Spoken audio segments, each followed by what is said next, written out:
ila hadrati malik fadal kitab rahimahumullah ta'ala nasrul manfa'na biulumi bikaromati wa jamina syahina syahina rahimahumullah ta'ala nasrul manfa'na biulumi wa ila hadrati abina wa umina Allahumma gfirlahumma wa astirahumma rabbal alamin. Al-Fatihah. Iyyaka na'budu wa iyyaka nasta'in ihdinas siratal ladzina an'amta 'alaihim ghairil maghdubi 'alaihim waladdallin.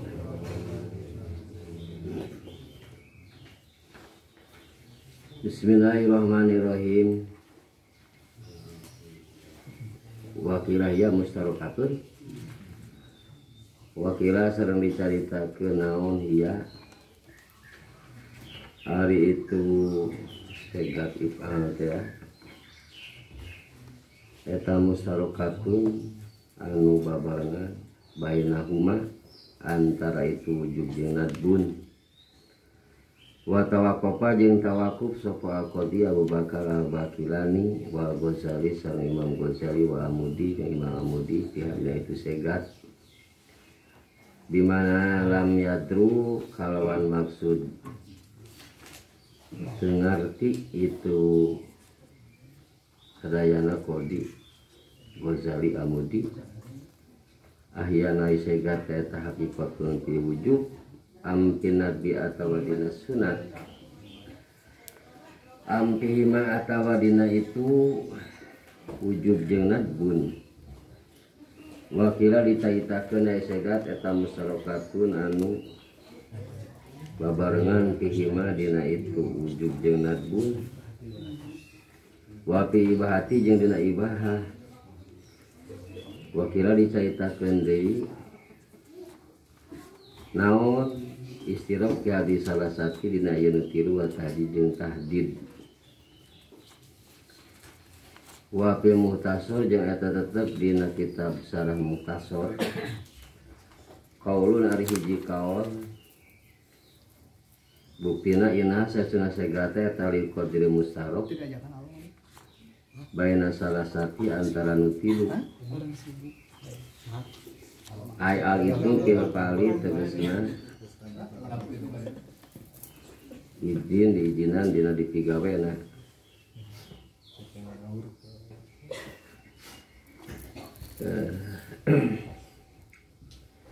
ngan wataro kau ningakeun kana itu kaos sapa musonif dikoli kana ya ucapan musonif kana ripuh ta apal poin kana itu kaos digairi dialian Syarah Muhtasor wa qala sapa Abdul Jabbar minas Syafi'i madhaban gitu ya mina mutajilati itikodan. Ya hari itu segat eta mudu'atun dipernakeun irodati imtisal supaya diturut watas sodako watas duku jeung bisa nuju itu irodah mal wujub sarta wujub wan nanti. Wa qala sapa Abu Bakar Abhari minal Malikiyah amrullah ta'ala ari amar Allah parentan Allah ta'ala eta li wujub wa amru nabi ari amar nabi sallallahu alaihi wasallam ala mubtada'u anu dikawitan ya amar minhu ti nabi eta li nabi bihilafil muwafiq sulaya parentah anu muwafaqat ya amrillahi kana amar Allah awil mubin atawa nu ngajelaskeun lahu kana itu amrillah Alil wujub maka eta mah maedakeun wujub aidon kaya amar Allah langsung. Wakila dicaitakeun hiya ari itu segat eta musarokatun anu isirok baina khamsatil awal antara lima anu pertama ayil wujub tegasna wujub wa nadbi jeung sunat wa ibah wa tahdid wa irsad. Wakila dicaitakeun deui baina ahkamil khamsati antara hukum anu lima ay al wujub wa nadbi tegasna wujub jeung nadbu wa tahrim wa karoha wa ibahah.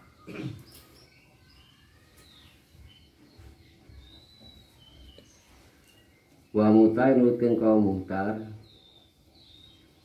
wipakon tingkahna muafaqat bi syai' Abi Hamid al-Ifsibiroyini wa imamin haromen sareng imam haromen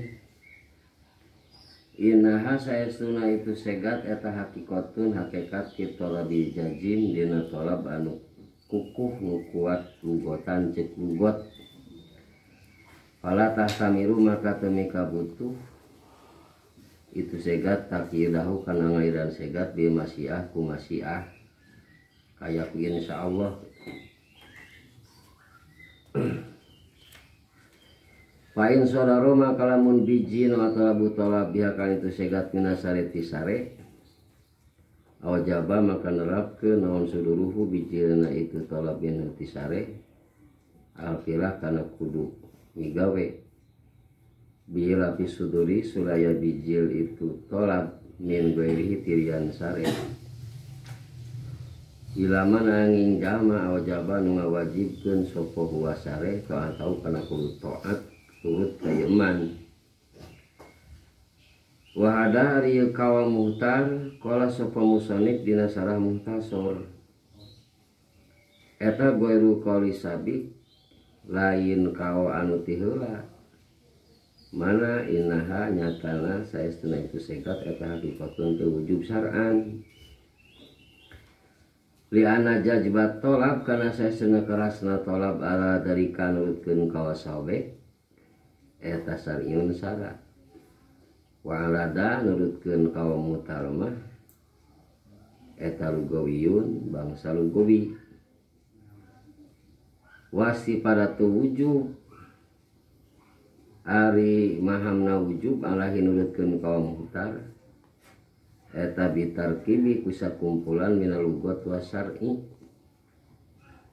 Pakola sofo gairu lian musonib inau sesuna kaum muhtar ke eta huwa kol sabe liti pakihima karena akurna sabek jeung muhtar pi ana fasata wujub dina senyana khosohna wujub min tarotu bi ikob ala tarki nyatana hasil ikob kusabab ningalkeun eta musapadatu nu dialap tang dipaham minasar'i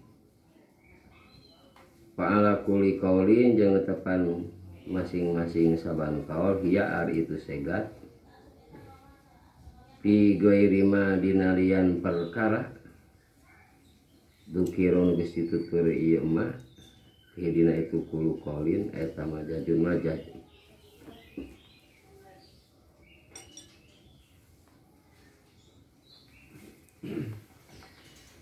Bismillahirrahmanirrahim.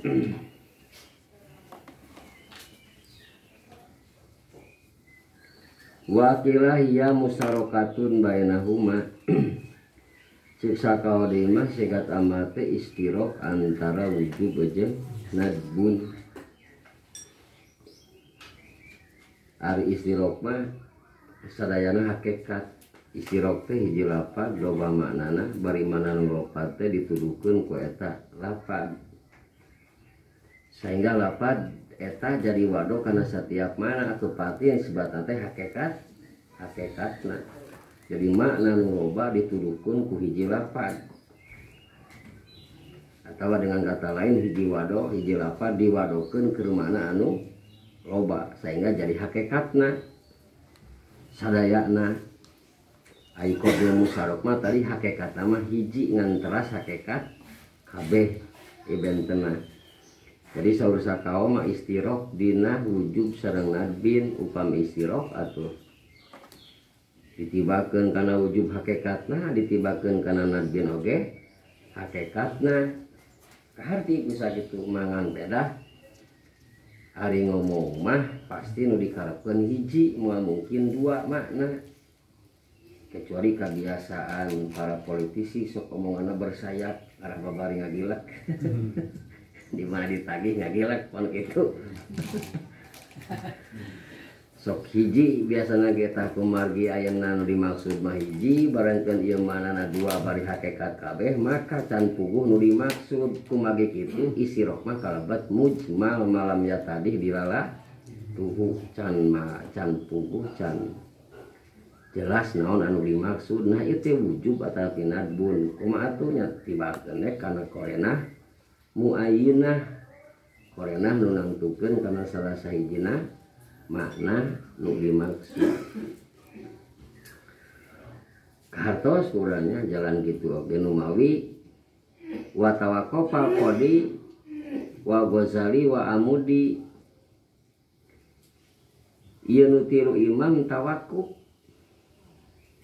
bimana lam yadru maksudna teu ngarti na ieu teh hakikat dina wajib majajun pinabi atanapi hakikat dinabi wa majajun pi wujub atanapi hakikat dina sadayana da kabeh oge kaharti. Jadi tawakuf ieu tawakuf biji tina ngarti itu kaharti ieu kaharti urang mah absen we gitu nya absen we jadi we tawakuf teu bisa mastikeun ting mana nu hakikat sabab sadayana oge kaharti. Jadi ngucapkeun teu kaharti biji tina kaharti sae eta teh da Imam Ghazali oge kantos kitu. Level Imam Ghazali saha nu ngaragukeun ka Imam Ghazali hari teu bisa mastikeun mah jeung kalemen abdi teu tiasa mastikeun da kaharti kabeh oge gedah-gedah mun anu ngikuti kitu nya. Wakilah ya musarokatun pihima wa pi ibahati tapi cek sakao deui mah segat teh segat amar istirok antara wajib nadbun sareng ibah ditambahan hiji kitu nya. Jadi ditibakeun kana wajib hakikatna kana sunat oge hakikatna kana ibaha oge hakikatna sadayana gitu.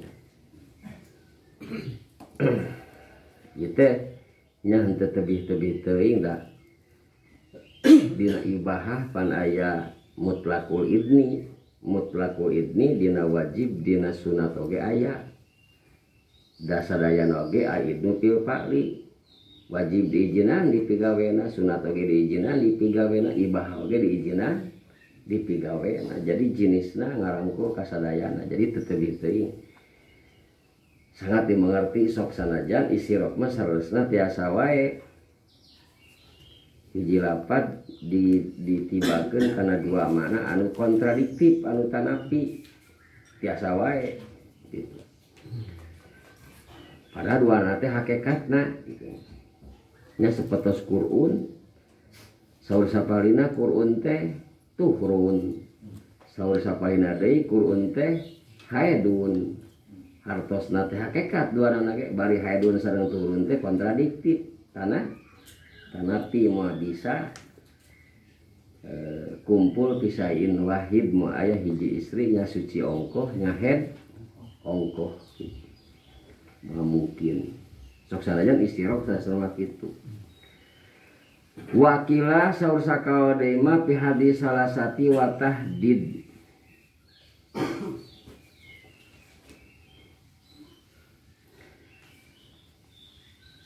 tapi cik sakao deui mah isirokna teh hakikatna teh dina nu tilu wajib sunat ibah tamadi tahdid sok sanajan ieu sunah sanajan ieu lemah gitu rada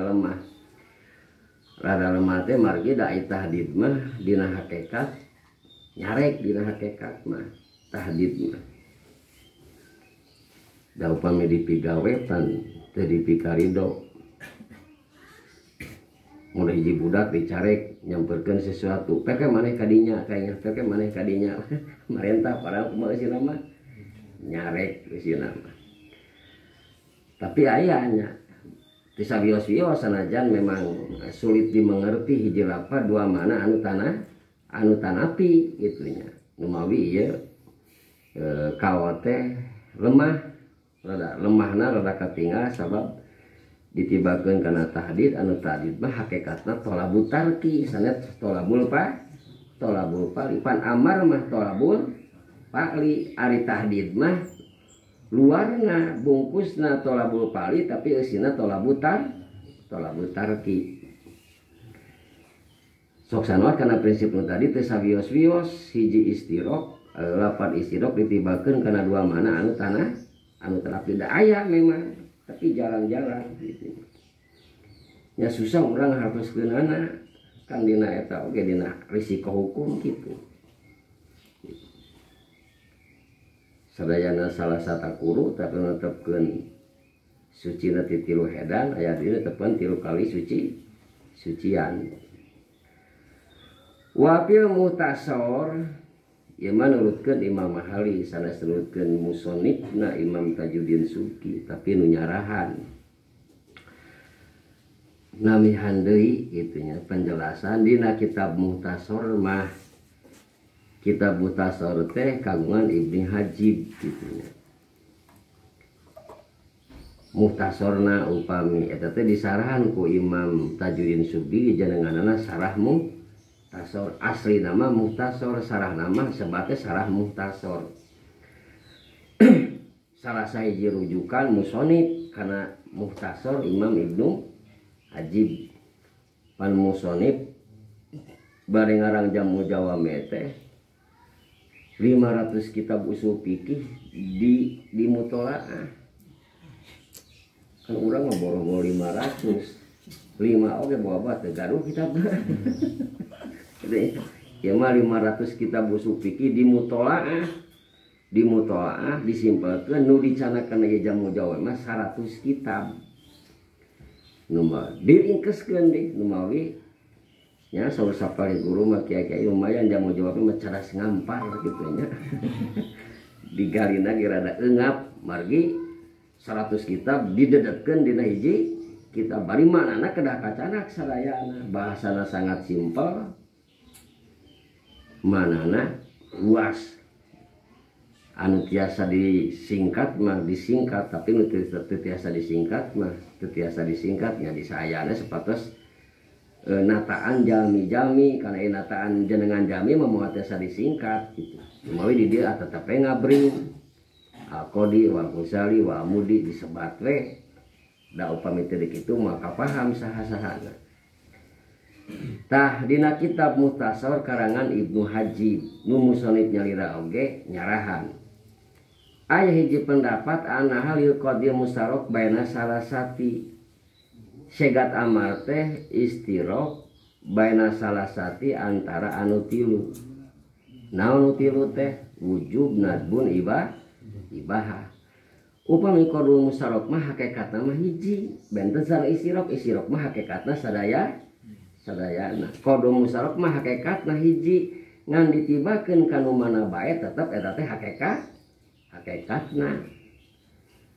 Moal mungkin ujung-ujung saya dimaksudkeun ieu amar teh nyamaedakeun ibah hongkoh nyamaedakeun sunat ongkoh nyamaedakeun wajib moal mungkin kitu nu mawi anger hiji nu dimaksud mah tah ditibakeun kana eta hiji teh tetep statusna hakikatna.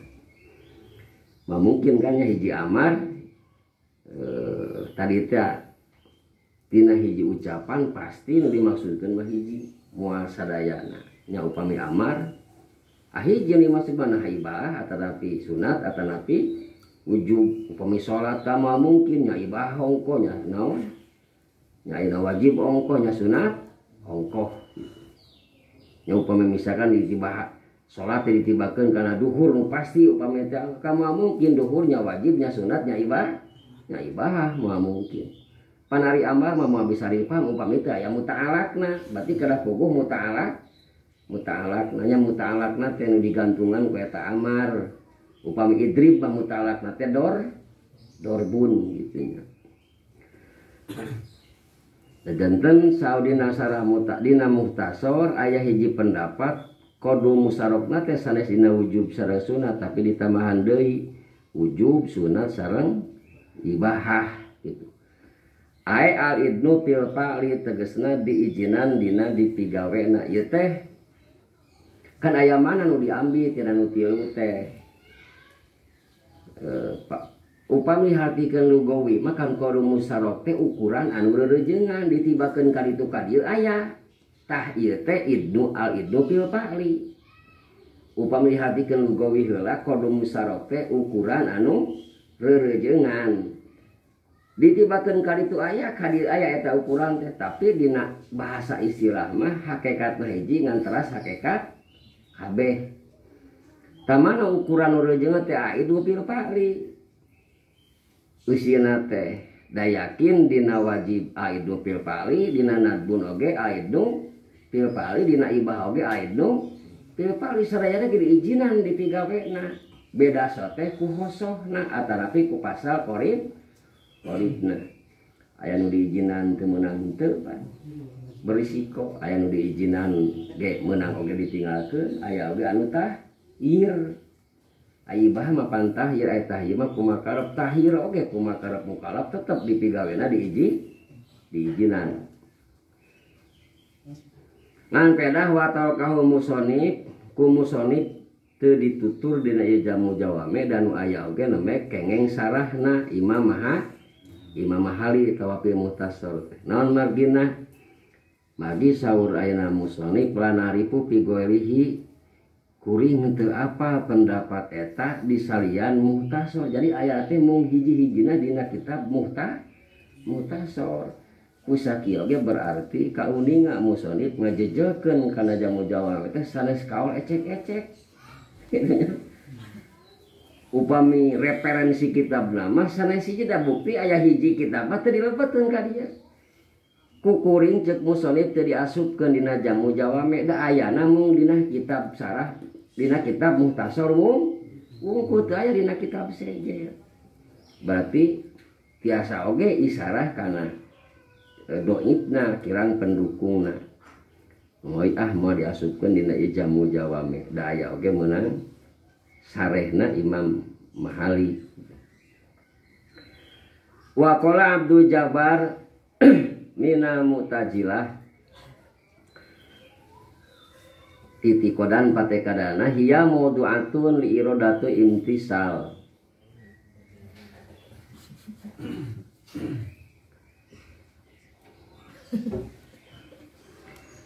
Amar teh diwadokeun dipernahkeun pikeun maknana teh iradatu imtisal hayang diturut gitu, supaya diturut.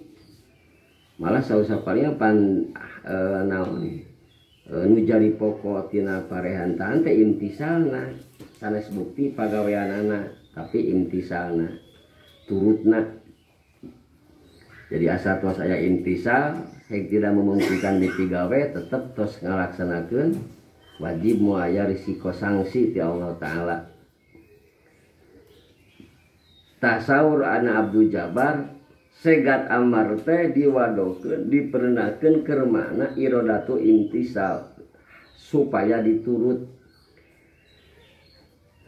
Wa tasduqu ma'a wujub wa nadbi ta ya iradatu imtisal teh bisa nuju kana wujub sareng kana sunat. Naon magina?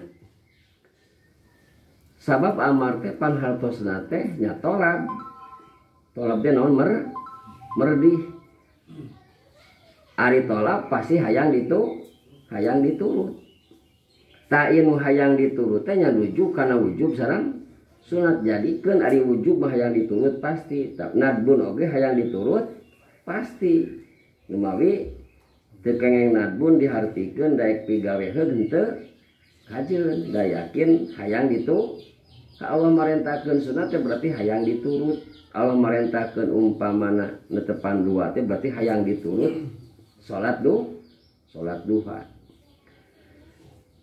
teu duha wae teu sunat wae jami moalna naon ngan pedah maksudna teh teu aya risiko sanksi ti Allah taala ngan pedah ningali nu marentahna Allah taala teu pantes dipungpang parentahanana.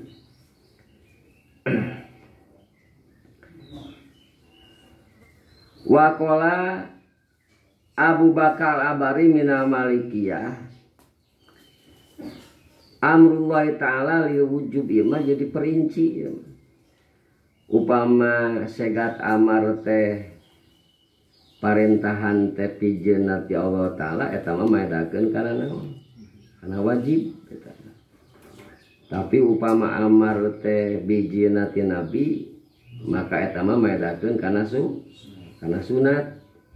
Harapan nabi teh wa majantiku ani hawa in huwa ila wahyu yuha, apan manana mah tetep ti Allah taala. Atuh kumaha keur ngabedakeunana ieu al-mubtada'u.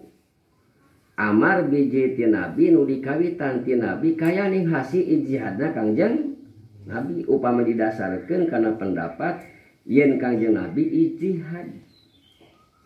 Kangjeng nabi ijtihad. Memang aya pendapat Kangjeng nabi ijtihad sapertos aya para mujtahid. Sabab aya kajadian pernah hasil pikir Kangjeng nabi kantos direspon kirang saya ku Allah taala gitunya. Nu mawi oh berarti ieu mah pendapatna Kangjeng nabi tadi dasarkeun kadinya Kangjeng nabi oge ijtihad. Jadi amar nabi parentahan nabi nu biji ti nabi hasi ijtihadna Kangjeng nabi eta mah maedahkeun kana sunat hasi ijtihadna. Berarti eta teh naon anu ayeuna teu sairing sareng Al-Qur'an sareng parentahan Allah kumaha pami sairing bihilafi muwafiq li amrillahi ta'ala sulaya parentahan Kangjeng nabi anu sairing sareng parentahan Allah taala maka eta mah maedakeun kana wajib seperti parentahan Allah taala nu langsung atanapi parentahan Kangjeng nabi anu ngarupakeun mubayyin penjelas kana parentahan Allah taala maka eta oge kalebet wujub. Dadina hakikat berarti parentahan ti Allah taala. Malah pansau Imam Syafi'i yang pemetepat Madinah jilid kedua itu engke tepati-pati Quran turun iwati aya hadis anu memperkuat. Tepati-pati hadis turun iwati aya Quran anu memperkuat gitu. Anu nuduhkeun seiya sekata antawis Quran sareng hadis ngantara bentena Quran mah lapad manana ti Allah, hadis mah lapadna dirancang ku Kangjeng Nabi, manana mah tetep ti Allah taala.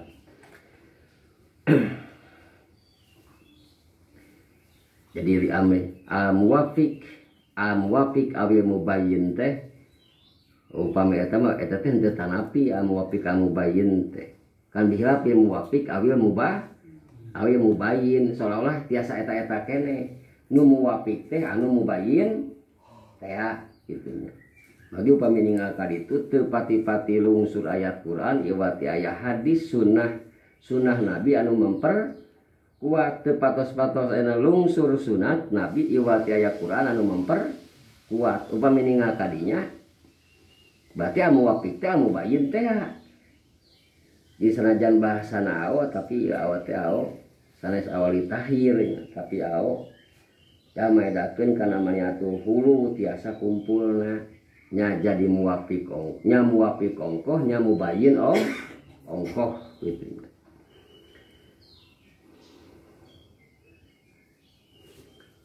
Wakilah ya mustarokatun baina homsatil uwal nurutkeun sakawa mah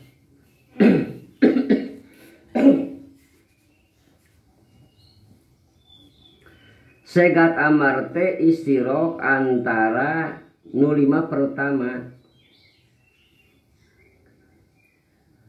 Mana buktina wajib sunat ibahah tadi ditambah ayeuna sareng irsad gitu. Ieu anu mana nu dipayun teh. Jadi mana nate syukur, mana nate wajib nadbun ibahah tahdir sareng irsad tah sadayana teh mana eta teh hakikatna tina segat if'al. Tunu mawi kan tahdir tadi jero-jero nama nahi tisabios-bios dasar tadi oge istirok tiasa bae ditibakeun kana mana anu kontradiktif anu tanah itu hiji lapat manana teh dua bari jeung dua teh bertentangan nya urang kadang-kadang jigana bakal sesah upami aya hiji lapat nu sapertos kitu pemitri fatwa ulama bayangkan upamanya hiji perkara itu ya maksudnya teh lalaki bisa awewe bisa kan bingung gitunya seperti tadi teh. Tapi dah memang dina lapat aya seperti kitu nu mawi al wujub wa tahdid. Tahdid mah tadi oge tos diuningakeun jero nama nyarek teu sarios-rios lah. Jadi kesimpulanna nurutkeun ieu kila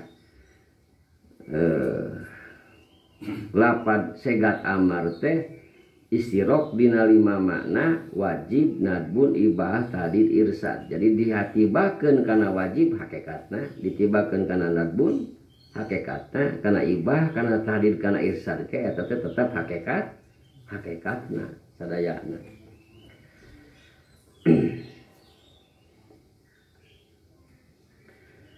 Wakila baina ahkamil khamsati. Tapi dia langsung ekstrim di oge ya. Tapi nurutkeun kila dieu mah istirokna teh di antawis hukum anu 5. Mana hukum anu 5 teh wajib, sunat, haram, makruh sareng ibah. Ibah pa eta teh hukum syara anu 5. Jadi segat ibah teh di dinya manana teh maedakeun kana wajib hakikatna, kana nadbu hakikatna, kana tahrim oge hakikatna. Kan ieu rada naon nya rada eksim nya naon parentahan ditibakeun kana haram gitu nya. Mah mungkin tapi teh maksudna mah tahrim sareng karohah eta teh ku jalan naonana, ku jalan mafhumna. Sabab ya istilah kieu al amru bisai'in nahyun atau pikir anahyu anisai amrun bidit tah amrun eta. Jadi tahrim karohah sareng ibahah eta ku jalan naonana, ku jalan mafhumna. Eta segat amar teh istirok dina hukum nu 5. Amar teh parentahan dihartikeun ku ujub kaharti, parentahan dihartikeun ku sunat kaharti. Sabab wajib sunat diparentah. Tapi nalika ayeuna amar dibakeun kana haram pan teu kaharti. Da amar marentahkeun ari haramanya nyarek gitu. Kumaha atuh nya ieu teh maksudna mah ku jalan mafhumna.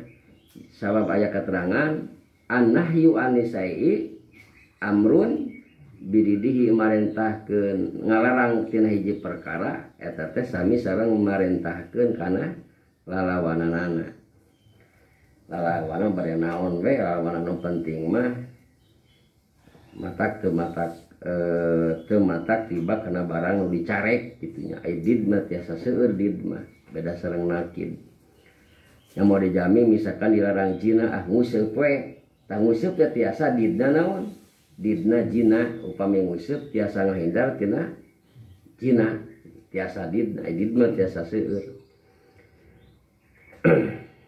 Makruh sami di kitu muberanan teh tahrimat tolabu tarki tolaban jajiman, ari makruh mah tolabu tarki tolaban guero jajimin. Ibahah sami ibahah ge tahir ngan ibahah ge tetep eta teh bijil tina amar. Tapi amar nu aya korenah ditibakeun kana wajib teu tiasa, kana sunat teu tiasa, name ditibakeun kana ibah. Karena ibah sakumangke asok aya ciri-ciri nah. Saya nurutkeun kila anu terakhir gitu nya. Ya aya keneh kitanya aja. Wa muhtar nurutkeun kaum muhtar.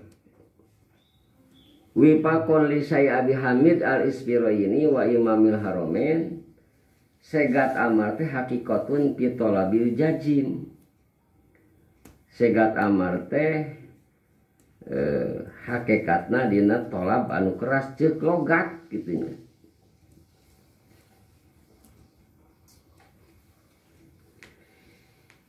Ieu teh nya tiasa oge dihartoskeun sami sareng ka jumhur hakikatun fil wujub majajun fil nadbi. Pan tolabul jajim teh tiasa oge dihartoskeun wujub. Sabab wujub teh tolabul pali jajiman. Tapi engke di komentar ieu teh lain deui tapi eta keneh. Kan saur jumhur mah amar teh hakikatun fil wujub majajun fil nadbi. Hakikatna mah dina wajib, dina nadbun mah sunat. tasawur ieu muhtar hakikatun pitolabil jajim lugotan segat amar teh maedakeun kana tolabul jajim lugotan eceuk logat. Pala tahtamilu kumagi maedakeunana kana tolabul jajim parentahan anu keras ceuk logat. Pala tahtamilu takidau bimasiah maka teu perlu dikaidan ku masiah. Teu mika butuh teu nanggung kana kaid bil masiah. Naon margina? Tiasa oge ieu teh pala tahtamilu teh tiasa dihartikeun nyarek tina napi bimana nahi. Upami bimana hakikat tilabul jajim atuh na amar teh ulah dikaidan ku masiah. Sabab upami dikaidan ku masiah engke tiasa tanapi jeung manana amar. Nya masiah teh sapatos dikaid diucapkeun naon insi ta. Misalkan ke aqimu salat insi ta wa atu zakat insi pek maneh salat lamun erek we. Berarti kita nganapikeun kana wajibna ngawatikeun kana tolabul jajimna numawi pala tahtamilu upami ayeuna ditibakeun kana pitolabil jajim maka teu perlu malah ulah make kaid insita sabab nganapikeun kana mana amarna engke ku ayana kaid insita pan insita mah seolah-olah dikumaha karepkeun maksudnya.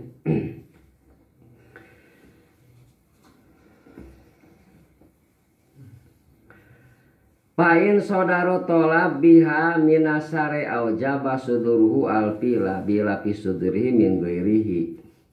Ya so pendapat muhtar.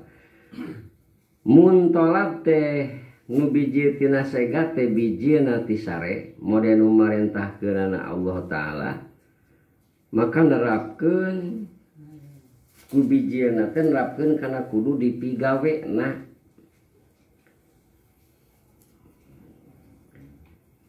Magi tadi hatina tolabil jajim aujaba nerapkeun kana kudu dipigawena bila pisuduri min ghairihi sulaya lamun biji tilian sara biji tipa pada manusia eta parentahan teh teu maedakeun kana naon kana wajib migawena kecuali ilaman aujaba ta'atahu kecuali lamun biji ti jalma nu diparentahkeun ku Allah taala yen kudu turut ka eta jalma. Model ayeuna parentah nu biji ti sayyid ka abidna. Da aya katerangan abid wajib turut ka sayyid, maka amar nu biji ti sayyid sanajan lain ti syarat eta maedakeun kana wajib. Kata nabi parentahan indung bapa atawi parentahan guru eta pasti yak tadi naon? Yak tadi wujubnya upami teh aya korenah nu sijin mah kitu nya. Pamitayan korena anu ditibakeun kana sunat sabab Allah taala marentahkeun kudu turut ka indung bapa.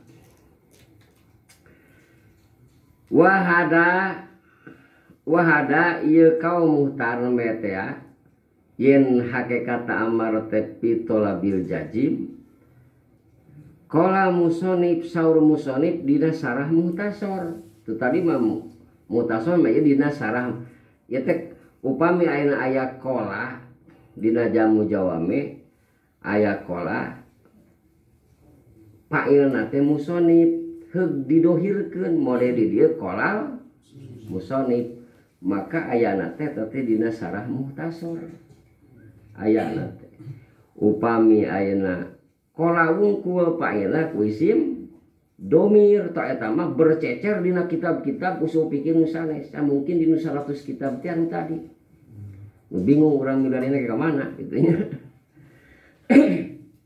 Tapi upami qala musonifna didohirkeun sanes ku isim domir maka ayana teh dina sarah mutasir. Jadi nurut ke Imam Mahalik ya kata-kata wa muhtar hakikatun pitolabul jajim ceuk musonif dina sarah muhtasor eta teh sanes kawa jumhur anu nyaitakeun hakikatun pi wujub syar'an. Ieu teh kan memper mirip kitu nya. Nya kan eusina tolabul jajim teh naon? wajib teh tolabul jajim teh wajib teh ya. Tapi sarasna mah teh ahos aam sarasna pamili tinggal kana sarana di tengah. Wali hada qala musonib saur musonib dina sarah muhtasor kawa muhtar hakikatun pieu tolabul jaji eta teh lain kawa jumhur nu tadi nu tipayun yen amar teh hakikatun pieu wujub anu jumhur paetan al amru hakikatun pieu wujub majajun fi ghairihi tah lain eta ieu tolabul jajim teh anu sapopokan mah jiga sami sabab tolabul jajim teh wujub teh tolabul jajim teh padahal sanes saur musonib dina sarah mutasor naon magina didegi aya li anna jajma tolab ala dzalika sar'iyun sabab jajmu tolab kerasna tolab nurutkeun kaul jumhur eta teh sara eta teh ceuk sara barangkeun ceuk ieu mah kerasna tolab eta teh ceuk lugawi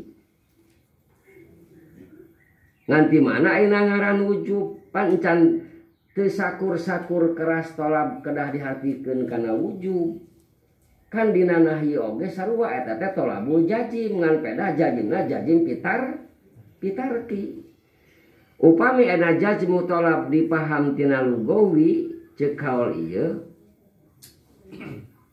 sedengkeun jajmu tolab cantang tu kana wujub dipanti mana atuh dipaham wajibna dipaham wajibna mah eta gabungan logat sareng syarat. Jadi jajmu tolabna tina lugot memahami kerasna perintahan Allah Ta'ala tina logat ngan mengarahkan eta jajmu tolab kana wujub gabungan sarah sareng logat dan tenang itu ari nu tipayun mah hakikatun pi wujub jajmu tolab teh eta teh dipaham tina syarat itunya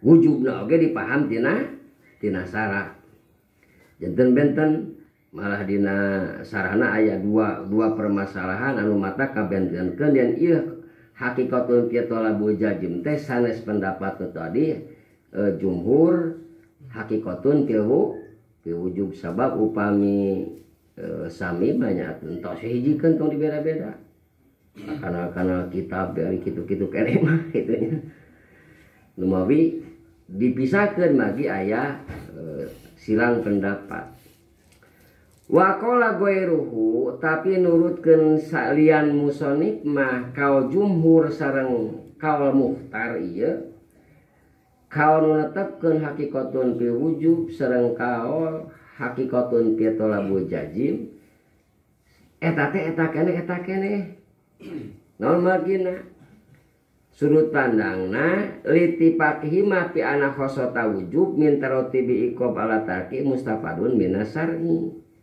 sabab ningali kana khosohna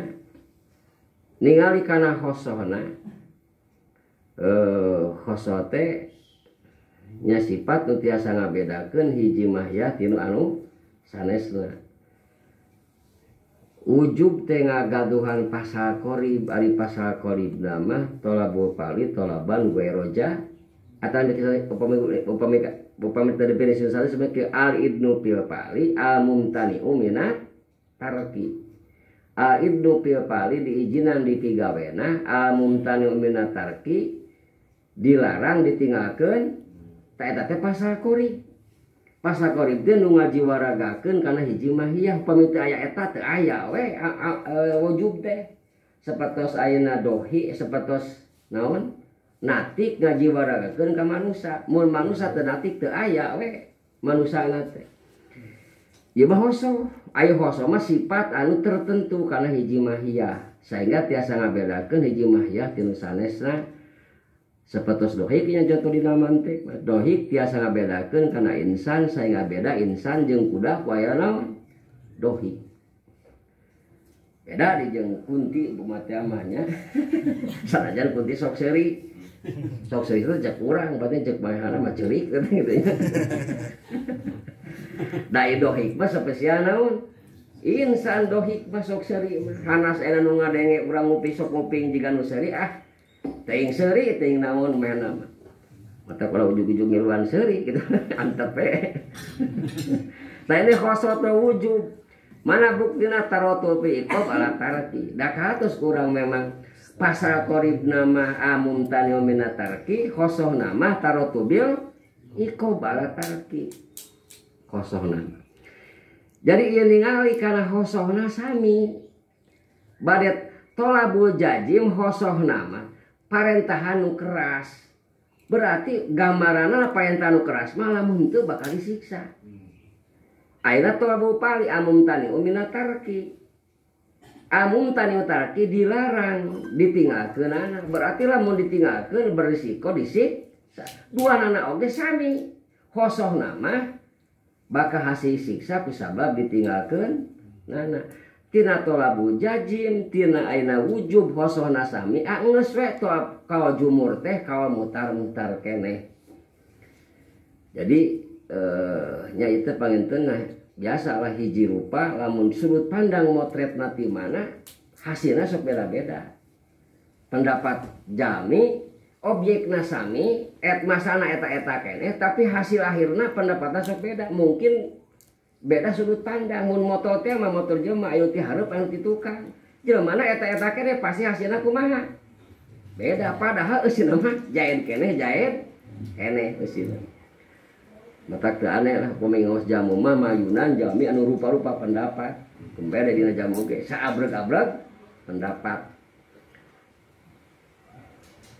jadi disebutkeun kawal sanes musonif mah kawal jumur teh eta keneh berarti pada kieu lah amar bade dihatoskeun tolabul jajim atara fi ainalil wujub eta teh maksudna mah eta keneh hakikatun fi wujub majajun binadbi upam dicanak kata nu sepakatna sabab sami duarana oge hasil siksa lamun teu dipigawe tandinga kana sudut pandang hosona ieu mah ningal teh kana sudut pandang hoson sami aya nu tadi mah hasil ayeuna jajmu tolabna ceuk nu ti payun syara ceuk anu ayeuna naon lugawi cara menghasilkeun jajmu tolab nu beda nu mawi lain-lainna deui da kira-kira lamun nu tadi oge ningali kana hosona mah pasti bakal sepakat terus gitu jalma anu berpendapat beda moto jalma ti tukang da lamun moto ti hareup pasti sapendapat jeung anu moto ti hareup ya ge sami musonif sareng lian musonif upami sami sudut pandang na moto objek anu ayeuna sami mah pasti bakal sapan ngan ieu mah beda moto objekna nu tadi mah musonif ngahasilkeun jajmu tolabna ti mana sudut pandang eta nu dibacana ari lian musonif mah sudut pandangna teh ningal khosohna aya kesamaan tolabul jajim sareng wujub khosohna mah eta keneh tarotu bi iqab ala tarki hasil siksaan kusabab ninggalkeun parentahan wa ala kulli qaulin hiya fi ghairi madukiro fihi majajun wa alaq ieu teh kacanak sadayana ieu teh nya nu kira-kira sanes berpendapat mustarok kalau nu mana wae upama berpendapat hakikatun fi wujub berarti sanes dina wujub mah majaj kalau nu berpendapat upami teh mah hakikatun fi nadbi maka ditibakeun sanes nadbi atana upamana dina wujub maka pasti eta teh mah majaj mana ieu mah sadayana eusikeun sabab bahasana wa ala kulli qaulin masing-masing pendapat lamun ditibakeun sanes dina hakikatna ceuk eta pendapat maka eta teh jadi majaji jadi ulang teu tiasa nentukeun tergantung kawana masing-masing gitu. Wa fi wujubi tiqadi wujub wallahu a'lam bishawab.